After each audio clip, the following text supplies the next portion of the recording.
Hi everyone. Class 10 के सभी विद्यार्थियों का भरपूर स्वागत है। हम बात करने जा रहे हैं मैथ चैप्टर नंबर 2 बहुपद के बारे में, जहां हम आज सीखेंगे बहुपद का गुणनखंड और शून्य ज्ञात करना। हम पिछली कक्षाओं में सीख चुके हैं मध्यपद और श्रीधराचार्य द्वारा गुणनखंड और शून्य ज्ञात करना। आज की क्लास में हम पूर्ण वर्ग बनाकर शून्य और गुणनखंड करना सीखेंगे। इसके लिए हमें दो सूत्र को ध्यान में रखना होगा। पहला सूत्र है ax square plus 2ab plus b square बराबर a प्लस b का होल ऑफ स्क्वायर।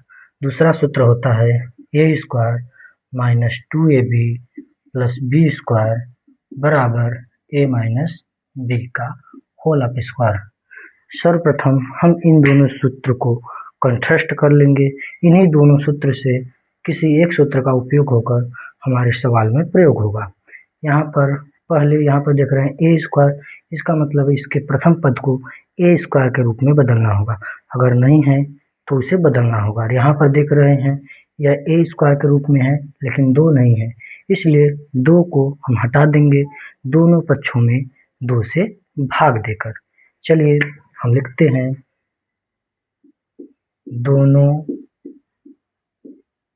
पक्षों में 2 से भाग देने पर, चलिए भाग देते हैं। 2x स्क्वायर बटे 2 प्लस 7x बटे 2 प्लस 5 बटे 2 बराबर 0 बटे 2। हम 2 में 2 से भाग देते हैं, हम पाते हैं x स्क्वायर प्लस 7x बटे 2 प्लस 5 बटे 2। किसी संख्या 0 में भाग देते उत्तर आता है 0। हम इसे देखते हैं कि यहाँ पर a स्क्वायर बन गया। हम इसे 7x बटे 2 को 2ab के रूप में बदलेंगे तो हम लिखेंगे 2 इंटू a के रूप में x इंटू b के रूप में हमें नहीं पता। इसे b को प्राप्त करने के लिए रफ करते हैं। यहाँ पर हम मान लेते हैं कि 2 इंटू एक्स इंटू बी बराबर, हम जानते हैं यहाँ हम कुछ भी करें लेकिन यह 7x बटे 2 ही रहना चाहिए और कुछ चेंज न होना चाहिए। इसलिए हम यहाँ पर लिख सकते हैं 2x और जो ज्ञात करना है इंटू बी बराबर यह 7 बटे 2 x के बराबर होगा। इसलिए b का मान निकालने के लिए 2x गुणा कर रहा है, इधर करेगा भाग, तो b बराबर आ जाएगा 7x बटे 2 भागे 2x। इसके बटे कुछ नहीं तो 1, तो b बराबर हो जाएगा 7x बटे 2 गुणे 1 बटे 2x। x कैंसिल हो जाएगा। इस प्रकार हम अंश का अंश में गुणा करेंगे और हर का हर में गुणा करेंगे। इस प्रकार हमें b मिला 7 बटे 4। यहाँ पर हम देख रहे हैं a स्क्वायर फिर प्लस 2a और b के रूप में हमने 7 बटे 4 प्राप्त किया है। हम देख रहे हैं प्लस b स्क्वायर होता है, यहाँ पर लिख देते हैं 7 बटे 4 का स्क्वायर। अभी तक हमारे समीकरण में परिवर्तन नहीं हुआ था, लेकिन अब हमारे समीकरण में 7 बटे 4 का वर्ग करने पर परिवर्तन हो गया है। इसलिए मान में परिवर्तन ना हो, इसलिए हम जितनी संख्याओं से जोड़े थे उतनी संख्याओं से गुणा घटा देंगे।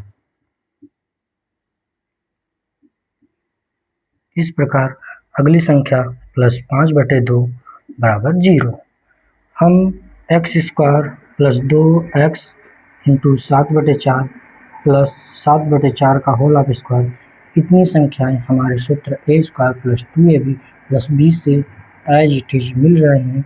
हम इसे a प्लस b का होल ऑफ स्क्वायर के रूप में बदल सकते हैं। इसलिए हम यहाँ पर लिखेंगे x प्लस 7 बटे 4 का होल ऑफ स्क्वायर। यहाँ पर वर्क कर देंगे 49 बटे 16 प्लस 5 बटे 2 बराबर 0। हम इन दोनों का एलसीएम लेंगे तो यहाँ पर 8 से गुणा कर देंगे और अंश में भी 8 से गुणा कर देंगे। इस प्रकार हम प्राप्त करेंगे x प्लस 7 बटे 4 का वर्ग माइनस 49/16 प्लस 40/16 बराबर 0। हर इक्वल होने पर अंश को घटा दिया जाता है। इस प्रकार x प्लस 7/4 का होल ऑफ स्क्वायर माइनस 9/16 बराबर 0। माइनस 9/16 को दूसरी तरफ ट्रांसफर कर दिया जाएगा दूसरे पक्ष में, तो x प्लस 7/4 का वर्ग बराबर 9/16। चलिए हम आगे चलते हैं। यहाँ पर हम आगे सीखेंगे। हम जानते हैं एक सूत्र होता है, जब कोई वर्ग हो, वर्ग को जब पक्षांतर बराबर के दूसरी तरफ भेजते हैं तो वह वर्गमूल के रूप में हो जाएगा। इसी प्रकार यहाँ पर वर्ग है, इस वर्ग को हम बराबर के दूसरी तरफ भेजेंगे तो यह वर्गमूल हो जाएगा। इस प्रकार हम लिख सकते हैं x प्लस 7/4 बराबर कर्णी में 9/16। जो ही कर्णी टूटेगा ये प्लस माइनस लग जाएगा, तो x प्लस 7/4 बराबर 9 का वर्गमूल 3 और 16 का वर्गमूल 4 हो जाएगा। इस प्रकार 3/4 प्लस माइनस। एक बार प्लस लेकर हम शून्य ज्ञात करेंगे और गुणनखंड ज्ञात करेंगे, दूसरी बार माइनस लेकर शून्य और गुणनखंड ज्ञात करेंगे। चलिए हम पहले प्लस लेकर ज्ञात करते हैं। प्लस चिन्ह लेने पर, चलिए प्लस चिन्ह लेते हैं यहाँ पर, तो होगा x प्लस 7/4 बराबर प्लस 3/4। संख्या को संख्या की तरफ ट्रांसफर करेंगे, 7/4 प्लस है, जब दूसरी तरफ भेजेंगे तो माइनस हो जाएगा, तो x बराबर 3/4 माइनस 7/4। हर बराबर होने पर घात को घटा दिया जाएगा और जो संख्या बड़ी होगी उसका चिन्ह लिख देंगे, इसलिए माइनस 4/4 इसे छोटा कर दिया जाएगा, तो x बराबर -1। हमने प्रथम शून्य को प्राप्त कर लिया।